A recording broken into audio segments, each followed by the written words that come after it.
Grabe, no? Kahit ano ang mangyari, papangunahan ka, sasamahan ka niya.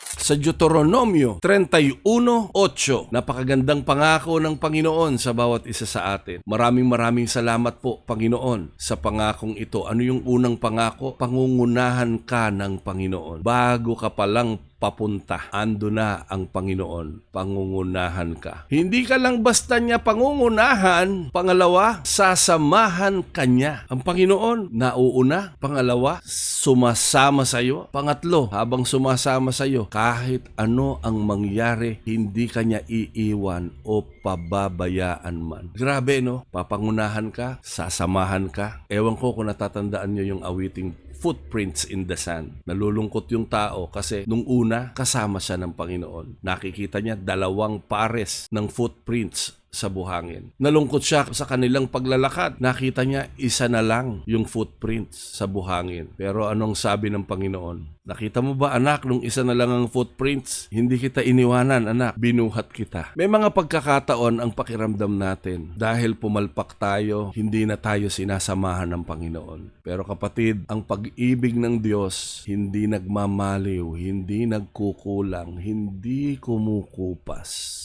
Sa panahon ng paghihirap, ng pagsubok, minsan pakiramdam natin pinabayaan tayo ng Panginoon. Pero palagi mong tandaan, napakagandang pangako ng Panginoon. Deuteronomio 31:8. Pangungunahan ka ng Panginoon, sasamahan ka niya, hindi ka niya iiwan. Kapatid, maraming mga nakakatakot na balita ngayong 2025. Kapag manonood ka sa Facebook, sa TikTok, sa mga balita, nakakakaba. Pero ang sabi ng Panginoon, huwag kang matakot ni panghinaan ng loob. Namnamin natin palagi ang presensya ng Panginoon. Tuloy, hilingin natin sa Panginoon. Bigyan tayo ng puso na marunong magpasalamat. Anuman ang pagsubok, panampalatayanan natin, hindi tayo susuko. At gusto kong sabihin sa iyo, kapatid, ano man ang pinagdadaanan mo ngayon, huwag kang susuko dahil napakaganda ng pangako ng Panginoon. Pangungunahan ka, sasamahan ka, hindi ka niya iiwan ni pababayaan man.